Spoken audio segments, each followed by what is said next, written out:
Hello welcome to anooptube. നമ്മളിന്ന് നോക്കാൻ പോകുന്നത് ഡൈനാമിക് മെമ്മറി അലോക്കേഷൻ സീരീസിലെ നെക്സ്റ്റ് വീഡിയോ ആണ്. അപ്പോൾ ഇന്ന് നമ്മൾ നോക്കുന്നത് ലിങ്ക്ഡ് ലിസ്റ്റിൻ്റെ സ്റ്റാർട്ടിംഗ് ആണ്. അപ്പോൾ നമ്മൾ ലിങ്ക് ലിസ്റ്റിൻ്റെ സ്റ്റാർട്ടിംഗ് ഓൾറെഡി വേറൊരു വീഡിയോയിൽ ചെയ്തിട്ടുണ്ട്. സ്റ്റാർട്ടിംഗ് മീൻസ് അത് എന്താണ്, ഡൈനാമിക് മെമ്മറി അലോക്കേഷനായിട്ട് എങ്ങനെയാണ് ബന്ധം, ഈ കാര്യങ്ങളൊക്കെയാണ് നമ്മൾ നോക്കിയത്. പക്ഷേ ഇന്ന് നമ്മൾ നോക്കാൻ പോകുന്നത് ലിങ്ക് ലിസ്റ്റ് നമ്മൾ എങ്ങനെയാണ് അതിൻ്റെ സ്ട്രക്ചർ, അതെങ്ങനെയാണ് നമ്മൾ ഈ മെമ്മറിയിൽ അലോക്കേറ്റ് ചെയ്യുക, ഈ കാര്യങ്ങളൊക്കെയാണ് നമ്മൾ എന്ത് ചെയ്യുക, പ്രോഗ്രാമാറ്റിക്കലി എങ്ങനെയാണ് ചെയ്യുക എന്നുള്ള കാര്യങ്ങളാണ് നമ്മൾ നോക്കാൻ പോകുന്നത്. അപ്പോൾ ഇന്ന് നമ്മൾ നോക്കുന്നത് എക്സാക്ട്ലി അതിൻ്റെ ഒരു തിയററ്റിക്കൽ പാർട്ടും അതിൻ്റെ കോഡിങ്ങിലേക്കുള്ള ഒരു സ്റ്റാർട്ടിങ്ങുമാണ് നമ്മൾ നോക്കാൻ പോകുന്നത്. നെക്സ്റ്റ് ഒരു വീഡിയോയിലായിരിക്കും അതിൻ്റെ എക്സാക്ട്ലി ഒരു പ്രോഗ്രാമിംഗ് കോഡ് നമ്മൾ ചെയ്യാൻ പോകുന്നത്. ഓക്കെ, അപ്പോൾ ഇന്ന് നമ്മൾ നേരെ കിടക്കുന്നത് ഇതിൻ്റെ തിയററ്റിക്കൽ പാർട്ടിലോട്ടാണ്. അപ്പോൾ വീഡിയോയിലോട്ട് കിടക്കുന്നതിന് മുമ്പ് തന്നെ നിങ്ങൾ ആദ്യമായിട്ടാണ് എൻ്റെ ഈ ചാനൽ കാണുന്നതെങ്കിൽ ഞാൻ ഈ ചാനലിലൂടെ നമ്മൾ പറയാൻ പോകുന്നതെല്ലാം പ്രോഗ്രാമിംഗ് റിലേറ്റഡ് ആയിട്ടുള്ള കാര്യങ്ങളായിരിക്കും. അപ്പോൾ നിങ്ങൾക്ക് പ്രോഗ്രാമിംഗ് റിലേറ്റഡ് ആയിട്ടുള്ള കാര്യങ്ങൾ അറിയാൻ താല്പര്യമുണ്ടെങ്കിൽ എൻ്റെ ഈ ചാനൽ സബ്സ്ക്രൈബ് ചെയ്യുക. അതിൻ്റെ അപ്പുറത്ത് തന്നെ ഒരു ബെല്ലൈക്കൺ ഉണ്ടായിരിക്കും, അതൊന്ന് തട്ടി കൊടുക്കുക. അപ്പോൾ നിങ്ങൾക്ക് എന്ത് ചെയ്യും, ഞാൻ പുതിയ പുതിയ വീഡിയോസ് അപ്ലോഡ് ചെയ്യുമ്പോൾ നിങ്ങൾക്ക് അറ്റ് ടൈം ഇൻസ്റ്റൻ്റ് ആയിട്ടുള്ള ഒരു നോട്ടിഫിക്കേഷൻ കിട്ടും. അപ്പോൾ നമുക്ക് ഡയറക്റ്റായിട്ട് വീഡിയോയിലോട്ട് കിടക്കാം.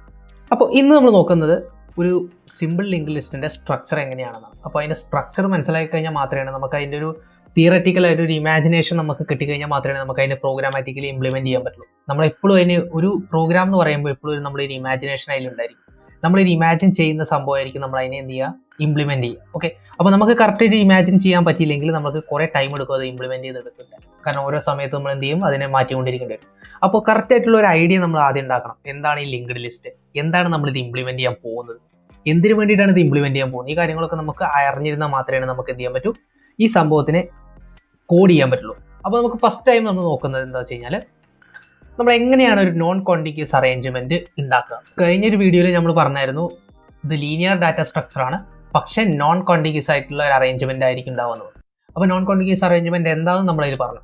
അത് എന്താണെന്ന് മാത്രമേ പറയുള്ളൂ, പക്ഷെ അത് എങ്ങനെയാണ് ഇംപ്ലിമെന്റ് ചെയ്യാന്ന് അറിയണം, ശരിയല്ലേ? അപ്പോൾ അത് ഇംപ്ലിമെന്റ് ചെയ്യാൻ വേണ്ടിയിട്ട് കുറച്ച് കാര്യങ്ങൾ വേണം. അപ്പോൾ ആ കാര്യങ്ങൾ എന്തൊക്കെയാണ് നമുക്ക് നോക്കാം. ഫസ്റ്റ് നമ്മൾ ചെയ്യുന്നത് എന്താ വെച്ച് കഴിഞ്ഞാൽ ഡൈനാമിക് മെമ്മറി അലോക്കേഷൻ വെച്ചിട്ടാണ് നോൺ കോണ്ടിഗ്യൂസ് മെമ്മറി അറേഞ്ച്മെന്റ് നമ്മൾ ചെയ്യാൻ പോകുന്നത്. അതായത് ഡൈനാമിക് മെമ്മറി അലോക്കേഷൻ എന്താ നമ്മൾ ഓൾറെഡി പഠിച്ചിട്ടുണ്ട്. എന്താണ് ഡൈനാമിക് മെമ്മറി അലോക്കേഷൻ? നമ്മൾ റൺ ടൈമിൽ മെമ്മറി ക്രിയേറ്റ് ചെയ്യുക. ഓക്കെ, അപ്പോൾ നമുക്കറിയാം നോൺ കോണ്ടിഗ്യൂസ് അറേഞ്ച്മെന്റ് പറയുന്നത് ഒരിക്കലും എന്ത് ചെയ്യുക, കമ്പൈൽ ടൈമിലായിരിക്കില്ല. അതായത് കമ്പൈൽ ടൈമിലായിരിക്കില്ല അതിൻ്റെ അറേഞ്ച്മെന്റ് നടക്കുന്നതൊന്നും, നമ്മളെല്ലാം റൺ ടൈമിലായിരിക്കും നടക്കുന്നത്. അപ്പോൾ റൺ ടൈമിലായിരിക്കും നമ്മൾ ഒരു പുതിയൊരു മെമ്മറി ബ്ലോക്ക് ആവശ്യമുണ്ടെന്ന് നമ്മൾ ഓപ്പറേറ്റിംഗ് സിസ്റ്റത്തിനോട് പറയാം. അപ്പോൾ ഓപ്പറേറ്റിംഗ് സിസ്റ്റം എന്ത് ചെയ്യും, ഡൈനാമിക്കലി ഒരു മെമ്മറി ക്രിയേറ്റ് ചെയ്യും, എന്നിട്ട് അതിനെന്ത് ചെയ്യും, നമുക്ക് നമ്മുടെ കയ്യിൽ തരും.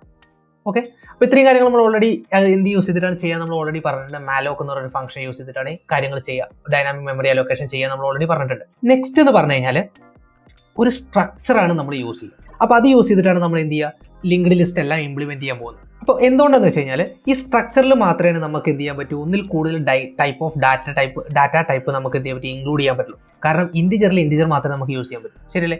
ഡബിൾ ആണെങ്കിൽ ഡബിൾ, ഫ്ലോട്ടിലാണെങ്കിൽ ഫ്ലോട്ട്, ക്യാരക്ടർ ആണെങ്കിൽ ക്യാരക്ടർ, അത്ര മാത്രമേ നമുക്ക് ഇൻക്ലൂഡ് ചെയ്യാൻ പറ്റൂ. പക്ഷെ ഒന്നിൽ കൂടുതൽ ഡാറ്റ ടൈപ്പ് നമുക്ക് ഇൻക്ലൂഡ് ചെയ്യണമെങ്കിൽ സ്ട്രക്ചർ മാത്രമേ പറ്റൂ. അപ്പോൾ നിങ്ങൾക്ക് ചോദിക്കാം, എന്തിനാണ് ഇപ്പോൾ ഒന്നിൽ കൂടുതൽ ഡാറ്റ ടൈപ്പ്, ഒറ്റ ഡാറ്റ ടൈപ്പ് പോലെ? അപ്പോഴാണ് നമ്മൾ കഴിഞ്ഞൊരു വീഡിയോയിൽ പറഞ്ഞായിരുന്നു എങ്ങനെയാണ് രണ്ട് ഡാറ്റ ടൈപ്പ് ആയി വരികയാണ്. ഒന്ന് പോയിന്റർ ടൈപ്പും വരും, ഒന്ന് നമ്മുടെ എക്സാക്റ്റുള്ള ഡാറ്റയും വരും. ഓക്കെ, അപ്പോൾ നമുക്ക് രണ്ട് ടൈപ്പ് എന്തായാലും അവിടെ വരും, രണ്ട് ടൈപ്പ് ഓഫ് ഡാറ്റ നമുക്ക് അവിടെ എന്തായാലും വരും. ഒന്ന് നമ്മുടെ പോയിന്ററുമാണ്, ഒന്ന് നമ്മുടെ ഡാറ്റയാണ്. അപ്പോൾ രണ്ട് ഡിഫറെൻറ്റ് ടൈപ്പ് ഓഫ് ഡാറ്റേനെ നമുക്ക് എന്ത് ചെയ്യണം, ഇൻകോർപ്പറേറ്റ് ചെയ്തിട്ട് സിംഗിൾ എലമെന്റ് ആയിട്ട് നമുക്ക് സ്റ്റോർ ചെയ്യണമെങ്കിൽ നമുക്ക് ഏറ്റവും നല്ലത് ഏതായിരിക്കും, സ്ട്രക്ചർ ആയിരിക്കും. ഓക്കെ, അതുകൊണ്ടാണ് നമ്മൾ സ്ട്രക്ട് യൂസ് ചെയ്യാൻ കാരണം. തേർഡ് എന്ന് പറഞ്ഞു കഴിഞ്ഞാൽ നമ്മൾ പോയിന്റേഴ്സ് ആയിരിക്കും എന്തിനു വേണ്ടിയിട്ട് യൂസ് ചെയ്യുക, നെക്സ്റ്റ് നോഡിന്റെ അല്ലെങ്കിൽ നെക്സ്റ്റ് ഡാറ്റയുടെ അഡ്രസ്സ്, ഡാറ്റയുടെ എന്തെങ്കിലും ലിങ്ക് കിട്ടണമല്ലേ? കാരണം നമ്മൾ ഓൾറെഡി ലീനിയർ ഫാഷനിലാണ് ഇത് അറേഞ്ച്മെന്റ് ചെയ്ത് പറഞ്ഞു. അപ്പോൾ നമുക്ക് സ്റ്റാർട്ടിങ് അറിയാം, സ്റ്റാർട്ടിങ്ങിൽ നെക്സ്റ്റ് നോഡിലേക്ക് നെക്സ്റ്റ് ഡാറ്റയിലോട്ട് പോകണമെങ്കിൽ അതിൻ്റെ അഡ്രസ്സ് അറിയണം. അപ്പോൾ അഡ്രസ്സ് നമ്മൾ സ്റ്റോർ ചെയ്യണമെങ്കിൽ എന്ത് ചെയ്യണം, പോയിന്റേഴ്സ് ആയിരിക്കും നമ്മൾ യൂസ് ചെയ്യുക. അപ്പോൾ ഇത്രയും കാര്യങ്ങൾ അറിഞ്ഞിരുന്നാൽ മാത്രമേ നമുക്ക് എന്ത് ചെയ്യാൻ പറ്റൂ, ഒരു ലിങ്ക്ഡ് ലിസ്റ്റ് നമുക്ക് ക്രിയേറ്റ് ചെയ്യാൻ പറ്റും. അപ്പോൾ നെക്സ്റ്റ് നമ്മൾ നോക്കാൻ പോകുന്നത് എന്താ വെച്ച് കഴിഞ്ഞാൽ ഒരു ഡാറ്റയുടെ സ്ട്രക്ചർ എങ്ങനെയായിരിക്കും നമ്മൾ നോക്കാൻ പോകുന്നത്. ഒരു സിംഗിൾ ഡാറ്റ യൂണിറ്റ് നമ്മൾ പറഞ്ഞതാണ് നോഡ് എന്ന് പറയും. ഓക്കെ, ഇനി നമ്മൾ എല്ലാ വീഡിയോസിലും നോഡ് എന്ന് പറഞ്ഞിട്ടായിരിക്കും വരിക. അപ്പോൾ എന്താണ് ഈ നോഡ് എന്ന് വെച്ച് കഴിഞ്ഞാൽ ഒരു ഡാറ്റ എലമെന്റിന് നമ്മൾ നമ്മുടെ പ്രോഗ്രാമാറ്റിക്കലി പറയുന്ന സംഭവമാണ് നോഡ് എന്ന് പറയും. നിങ്ങൾക്ക് ഇഷ്ടമുള്ള പേര് പറയാം. അപ്പോൾ ഞാൻ എന്ത് ചെയ്യുന്നത്, സിംഗിളി ഒരു നോഡ് എന്ന രീതിയിലാണ് ഞാൻ ഉദ്ദേശിച്ചത്. അപ്പോൾ സിംപ്ലി ഒരു ഡാറ്റ യൂണിറ്റ് നമ്മൾ പറയുന്ന പേരാണ് നോഡ്. അപ്പോൾ ഈ നോഡിനെ എങ്ങനെയാണ് നമ്മൾ ക്രിയേറ്റ് ചെയ്യുക, നമ്മൾ പ്രോഗ്രാമാറ്റിക്കലി എങ്ങനെയാണ് ക്രിയേറ്റ് ചെയ്യുക നമുക്ക് നോക്കാം. ഓക്കെ, അപ്പോൾ പ്രോഗ്രാമാറ്റിക്കലി ക്രിയേറ്റ് ചെയ്യാൻ നമ്മൾ ഓൾറെഡി പറഞ്ഞു എന്ത് യൂസ് ചെയ്തിട്ടാണ്, സ്ട്രക്ട് യൂസ് ചെയ്തിട്ട്. അപ്പോൾ സ്ട്രക്റ്റിന്റെ പേര് എന്തായിരിക്കും, ഓട്ടോമാറ്റിക്കലി നോഡ് ആയിരിക്കും. ഓക്കെ, സ്ട്രക്ട് നോഡ് എന്ന് എഴുതുക. അതിനുശേഷം നമുക്ക് എന്ത് ചെയ്യണം, നമുക്ക് അതിൽ ഇഷ്ടമുള്ള എത്രയും ഡാറ്റകൾ നമുക്ക് സ്റ്റോർ ചെയ്ത് വയ്ക്കാൻ പറ്റും. അപ്പോൾ ഡാറ്റ ടൈപ്പ് 1, ഡാറ്റ ടൈപ്പിലുള്ള ഡാറ്റ 1 നമുക്ക് സ്റ്റോർ ചെയ്യാം, ഡാറ്റ 2 ടൈപ്പ് സ്റ്റോർ ചെയ്യാം. അപ്പോൾ നമുക്ക് ആദ്യം ഇൻറ്റ് ID ഞാൻ എൻ്റെ കെയർ നെയിം നമുക്ക് എന്ത് വേണമെങ്കിലും സ്റ്റോർ ചെയ്തുകൊണ്ടിരിക്കാം. നെക്സ്റ്റ് നമുക്ക് എത്ര ടൈപ്പ് വേണമെങ്കിലും സ്റ്റോർ ചെയ്യാം. പിന്നെ ലാസ്റ്റത്തെ കാര്യമാണ് നമ്മൾ പറഞ്ഞത്, ഒരു പോയിന്റർ നമുക്ക് മസ്റ്റായിട്ട് സ്റ്റോർ ചെയ്യണം. എന്നാൽ മാത്രമേ നെക്സ്റ്റിലേക്ക് നമുക്ക് എന്തെങ്കിലും ലിങ്ക് ചെയ്യാൻ പറ്റും. അപ്പോൾ അതിൻ്റെ ടൈപ്പ് എന്തായിരിക്കും? ഈ നോഡിൻ്റെ ടൈപ്പ് ആയിരിക്കും. എന്നാലല്ലേ നെക്സ്റ്റ് നോഡിനെ നമുക്ക് റെപ്രസെൻറ്റ് ചെയ്യാൻ പറ്റും. നമ്മൾ പോയിന്റേഴ്സ് പഠിച്ചപ്പോൾ നമ്മൾ പറഞ്ഞായിരുന്നു, പോയിന്ററിൻ്റെ ടൈപ്പ് എന്ന് പറഞ്ഞു കഴിഞ്ഞാൽ ഏത് ഡാറ്റയാണോ അത് ഇൻക്ലൂഡ് ചെയ്യുന്നത് ആ ഡാറ്റയുടെ ടൈപ്പ് ആയിരിക്കും. അപ്പോൾ നമ്മൾ ഈ പോയിന്ററിൻ്റെ ടൈപ്പ് എന്തായിരിക്കും? ഈ സ്ട്രക്ചറിൻ്റെ ടൈപ്പ് ആയിരിക്കും. അപ്പോൾ സ്ട്രക്ചർ ഇവിടെ ഏതാണ് നോഡിൻ്റെ ടൈപ്പ് ആയിരിക്കും ഉണ്ടാവുക. അപ്പോൾ സ്ട്രക്ചർ നോഡ് ലിങ്ക് എന്ന് പറഞ്ഞിട്ടായിരിക്കും നെക്സ്റ്റ് നമുക്ക് മസ്റ്റായിട്ട് യൂസ് ചെയ്യേണ്ട ഒരു വേരിയബിളാണ് ലിങ്ക് എന്ന് പറയുന്ന സംഭവം. ഓക്കെ, ലിങ്ക് എന്നോ നെക്സ്റ്റ് എന്നോ നിങ്ങൾക്ക് എന്ത് ടൈപ്പ് വാങ്ങിച്ചാൽ നിങ്ങൾക്ക് എന്ത് പേര് വാങ്ങിച്ചാൽ കൊടുക്കാം. പക്ഷേ ഇത് എന്തായിരിക്കും ഇതിൽ നിർബന്ധമായിട്ട് നമ്മൾ കൊടുത്തിരിക്കണം. എന്നാൽ മാത്രമേ നമുക്ക് നെക്സ്റ്റ് നോഡിലോട്ട് ലിങ്ക് ചെയ്യാൻ പറ്റുള്ളൂ. അപ്പോൾ നിങ്ങൾക്ക് ഐഡിയ കിട്ടിയെന്ന് മനസ്സിലാവും. അപ്പോൾ ഇനി ഇത്രയും കാര്യങ്ങൾ പഠിച്ചു. ഇനി നമ്മൾ നെക്സ്റ്റ് നോക്കാൻ പോകുന്നത് ഇതിനെ എങ്ങനെയാണ് നമ്മളൊരു പിക്ചോറിയലി റെപ്രസെൻറ്റ് ചെയ്യുക. ഒരു ലിങ്ക് ലിസ്റ്റ് നമ്മൾ എപ്പോഴും പിക്ചോറിയലി റെപ്രസെൻറ്റ് ചെയ്തിട്ട് നിങ്ങൾ പഠിക്കുക. കാരണം നിങ്ങളൊരു സാധനം ഇംപ്ലിമെൻറ്റ് ചെയ്യാൻ പോവുകയാണെങ്കിൽ അതിനെ പിക്ചോറിയലി നിങ്ങൾ റെപ്രസെൻറ്റ് ചെയ്ത് കഴിഞ്ഞാൽ നിങ്ങൾക്ക് പെട്ടെന്ന് അതിനെ എങ്ങനെയാണ് ഇംപ്ലിമെൻറ്റ് ചെയ്യണമെന്ന് കാര്യങ്ങൾ കിട്ടും. ഓക്കെ, അപ്പോൾ നമുക്കിത് എങ്ങനെയാണ് പിക്ചോറിയലി റെപ്രസെൻറ്റ് ചെയ്യാൻ നോക്കാം. അപ്പോൾ റെപ്രസെൻറ്റേഷൻ ഓഫ് നോഡാണ് നമ്മൾ എങ്ങനെ റെപ്രസെൻറ്റ് ചെയ്യാൻ നോക്കാം. ഓക്കെ, അപ്പോൾ നമ്മൾ ഫസ്റ്റ് നമ്മൾ റെപ്രസെൻറ്റ് ചെയ്യുന്നത് വെച്ച് കഴിഞ്ഞാൽ ഡാറ്റ എലമെൻറ്റ്സിന്. അപ്പോൾ ഡാറ്റ എലമെൻറ്റ്സിന് നമ്മൾ ഒരു സ്ക്വയർ ആയിട്ട് കൺസിഡർ ചെയ്യുക, അതിൽ ഡാറ്റ ബ്ലോക്ക് ആയിട്ട് കൺസിഡർ ചെയ്യുക. അതായത് ഡാറ്റ ബ്ലോക്ക് എന്ന് പറഞ്ഞാൽ നമ്മൾ നേരത്തെ നോക്കിയായിരുന്നു. അതായത് നമ്മുടെ ഈ ഡാറ്റകളെല്ലാം എന്താണ് ഡാറ്റ ബ്ലോക്ക് ആയിട്ട് കൺസിഡർ ചെയ്യുക. ഓക്കെ, അങ്ങനെയാണെങ്കിൽ എന്തായിരിക്കും ഇതിനെ നമ്മൾ ഡാറ്റ ബ്ലോക്ക് ആയിട്ട് കൺസിഡർ ചെയ്യുക. നെക്സ്റ്റ് പറഞ്ഞാൽ എന്തായിരിക്കും, നമ്മൾ ലിങ്ക് സ്റ്റോർ ചെയ്യാനുള്ള ഒരു ബ്ലോക്ക് ആയിരിക്കും. അപ്പോൾ അത് അവിടെ ആയിരിക്കും ലിങ്ക് സ്റ്റോർ ചെയ്യുക. അപ്പോൾ ഈ രണ്ടെണ്ണത്തിലൂടെ കൂടിയിട്ട് നമ്മൾ പറയുന്ന പേരാണെന്ത്? നോഡ് എന്ന് പറയും. ഇപ്പോൾ ഡാറ്റ ബ്ലോക്കിന് ലിങ്കിന് കൂടി ഒരുമിച്ച് കൂട്ടിയ ഒരു സംഭവത്തിന് പറയുന്ന പേരാണ് നോഡ്. ഓക്കെ, അപ്പോൾ ഇങ്ങനെയായിരിക്കും നമ്മൾ അതിനെ റെപ്രസെൻറ്റ് ചെയ്യുക. അപ്പോൾ ഇതിനെ റെപ്രസെൻറ്റ് ചെയ്യുക. അപ്പോൾ ലിങ്ക്ഡ് ലിസ്റ്റിനെ എങ്ങനെയായിരിക്കും റെപ്രസെൻറ്റ് ചെയ്യുക? Okay, representation of linked list നമുക്ക് നോക്കാം. അപ്പോൾ നമുക്ക് നോഡ് കിട്ടിയില്ലേ? ഒരു നോഡ് ഉണ്ടായിരിക്കും, നോഡ് 1 ഉണ്ടായിരിക്കും. ഓക്കെ, നോഡ് 2 ഉണ്ടായിരിക്കും. അപ്പോൾ ഈ നോഡ് 1 ആദ്യം ക്രിയേറ്റ് ചെയ്തു. ഓക്കെ, പിന്നെ നമുക്ക് എന്ത് ചെയ്യണം? വീണ്ടും ഒരു നോഡ് ക്രിയേറ്റ് ചെയ്യണം, നോഡ് 2 ക്രിയേറ്റ് ചെയ്യണം. അപ്പോൾ നോഡ് 2 ക്രിയേറ്റ് ചെയ്തു. അപ്പോൾ നോഡ് 2 ക്രിയേറ്റ് ചെയ്താൽ പിന്നെ അതിൻ്റെ അഡ്രസ്സ് നമുക്ക് കിട്ടും. അപ്പോൾ ഈ അഡ്രസ്സിനെ എവിടെ കൊണ്ട് സ്റ്റോർ ചെയ്തേക്കണം? നോഡ് 1 ലിങ്കിൽ കൊണ്ട് സ്റ്റോർ ചെയ്തേക്കണം. ഓക്കെ, അതാണ് നെക്സ്റ്റ് സ്റ്റെപ്പ്. അപ്പോൾ ഈ സ്റ്റെപ്പുകളൊന്ന് ഓർത്ത് വയ്ക്കുക. കാരണം നമ്മൾ നെക്സ്റ്റ് വീഡിയോയിൽ ഇതിൻ്റെ പ്രോഗ്രാമാറ്റിക്കലായിട്ടുള്ള വ്യൂ ആണ് നമ്മൾ നോക്കാൻ പോകുന്നത്. അപ്പോൾ ഈ പ്രോഗ്രാമാറ്റിക്കൽ വ്യൂവിൽ നമുക്കിതിന് ഡീറ്റെയിൽ ആയിട്ട് നമ്മൾ പറയും. അപ്പോൾ അതിനൊക്കെ ഒരു ചെറിയൊരു ഇൻട്രൊഡക്ഷൻ കിട്ടാൻ വേണ്ടിയിട്ടാണ് ഇപ്പോൾ ഞാൻ അങ്ങനെ പറഞ്ഞിരിക്കുന്നത്. ഓക്കെ, അപ്പോൾ ഫസ്റ്റ് നമ്മൾ എന്ത് ചെയ്യും? നോഡ് 1 ക്രിയേറ്റ് ചെയ്യും. നോഡ് 1 ക്രിയേറ്റ് ചെയ്തിട്ട് നെക്സ്റ്റ് ഒരു ബ്ലോക്ക് കൂടി നമുക്ക് വേണം ഡാറ്റയുടെ സ്റ്റോർ ചെയ്യുന്ന വെച്ചാൽ നോഡ് 2 ക്രിയേറ്റ് ചെയ്യും. അപ്പോൾ നോഡ് 2 ക്രിയേറ്റ് ചെയ്തപ്പോൾ നമുക്ക് എന്ത് ചെയ്യും? നോഡ് 2ൻ്റെ അഡ്രസ്സ് കിട്ടും. കാരണം മാലോക്ക് റിട്ടേൺ ചെയ്യണം എന്തായിരിക്കും? അതിൻ്റെ അഡ്രസ്സ് ആയിരിക്കും. അപ്പോൾ അഡ്രസ്സ് നമ്മുടെ കൈ കിട്ടി. അപ്പോൾ ഈ അഡ്രസ്സ് എവിടെ കൊണ്ടുവയ്ക്കണം? നോഡ് 1ൻ്റെ ലിങ്കിലായിരിക്കണം കൊണ്ടുവയ്ക്കേണ്ടത്. എന്നാൽ മാത്രമേ നമുക്ക് നോഡ് 1 നിന്ന് നോഡ് 2 പാത്ത് നമുക്ക് കിട്ടുള്ളൂ.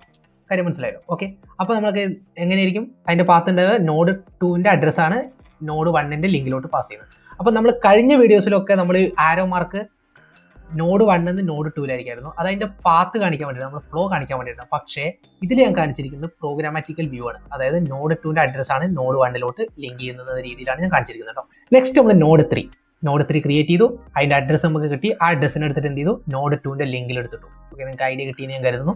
ഇങ്ങനെയാണ് നമ്മൾ എന്ത് ചെയ്യുക? ഒരു ലിങ്ക്ഡ് ലിസ്റ്റിനെ റെപ്രസെൻറ്റ് ചെയ്യുക. ഓക്കെ, അപ്പോൾ ലിങ്ക്ഡ് ലിസ്റ്റിനെ നിങ്ങൾക്ക് എങ്ങനെ വേണമെങ്കിലും റെപ്രസെൻറ്റ് ചെയ്യുക. ഏറ്റവും സിമ്പിളസ്റ്റ് ആയിട്ടുള്ള ഏറ്റവും ആൾക്കാർ യൂസ് ചെയ്യുന്ന ഒരു തരത്തിലുള്ള ഒരു റെപ്രസെൻറ്റേഷനാണ് ഈ തരത്തിലുള്ള റെപ്രസെൻറ്റേഷൻ. ഓക്കെ, അപ്പോൾ ഇനി നമുക്ക് ഒരു ഏറ്റവും ഇമ്പോർട്ടൻ്റ് ആയ കാര്യമുണ്ട്. കാരണം എന്താ വെച്ച് കഴിഞ്ഞാൽ എപ്പോഴും ഒരു ലിങ്ക്ഡ് ലിസ്റ്റിൻ്റെ ലാസ്റ്റ് നോഡിൻ്റെ ലിങ്ക് എപ്പോഴും നള്ളായിട്ടാണ് നമ്മൾ സെറ്റ് ചെയ്ത് വയ്ക്കുക.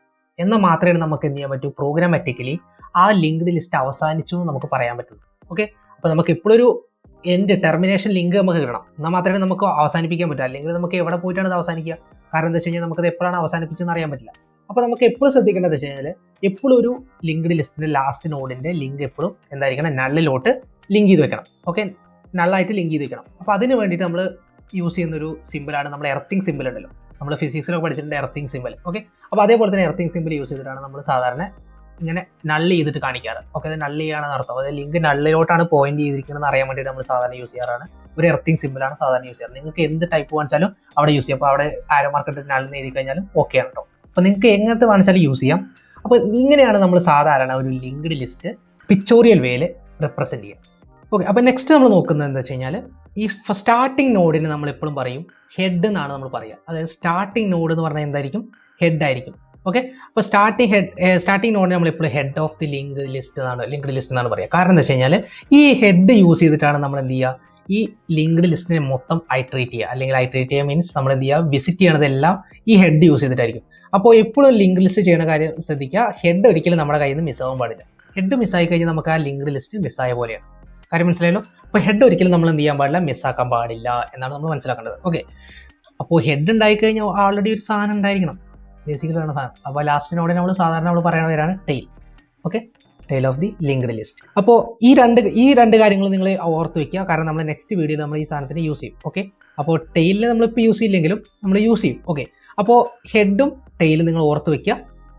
ഓക്കെ, അപ്പോൾ ഇന്നത്തെ വീഡിയോയിൽ ഞാൻ ഇത്രയാണ് ഉദ്ദേശിച്ചുള്ളത്. എന്താണ് ലിങ്ക്ഡ് ലിസ്റ്റ്, അതെന്താണ്, നമ്മുടെ അതിൻ്റെ ഒരു ബേസിക് കൺസെപ്റ്റോട് മാത്രമാണെന്ന് ഞാൻ നോക്കിയത്. ഓക്കെ, അപ്പോൾ നെക്സ്റ്റ് വീഡിയോയിൽ നമ്മൾ നോക്കുന്നത് എന്താ വെച്ച് കഴിഞ്ഞാൽ ഇതിനെങ്ങനെയാണ് നമ്മളൊരു പ്രോഗ്രാമാറ്റിക്കലി ഇൻ്റർപ്രറ്റ് ചെയ്യുക, അതായത് നമ്മൾ സി പ്രോഗ്രാമിങ്ങിൽ എങ്ങനെയാണ് ഇത് ഒരു ഇംപ്ലിമെൻറ്റ് ചെയ്യുക, അതായത് സിമ്പിളി ആയിട്ട് ഒരു ലിങ്ക്ഡ് ലിസ്റ്റ് എങ്ങനെയാണ് ഇംപ്ലിമെൻറ്റ് ചെയ്യുക, ഒരു സിമ്പിൾ ഇംപ്ലിമെൻറ്റേഷൻ നമ്മൾ നെക്സ്റ്റ് വീഡിയോയിൽ നോക്കും. ഓക്കെ, അപ്പോൾ നെക്സ്റ്റ് വീഡിയോയിൽ വെയിറ്റ് ചെയ്യുക. നിങ്ങൾക്ക് എന്തെങ്കിലും ഡൗട്ട് ഇതുവരെ ഉള്ളതിൽ വല്ലതും നിങ്ങൾക്ക് ഉണ്ടായിട്ടുണ്ടെങ്കിൽ നിങ്ങൾക്ക് എന്ത് ചെയ്യാൻ പറ്റും, കമൻറ്റ് സെക്ഷനിൽ ചോദിക്കാം. ഓക്കെ, അപ്പോൾ ഞാൻ എല്ലാവരും മാക്സിമം മറുപടി തരും. ഓക്കെ, അപ്പോൾ നെക്സ്റ്റ് വീഡിയോ വരെ വെയിറ്റ് ചെയ്യുക. ബൈ.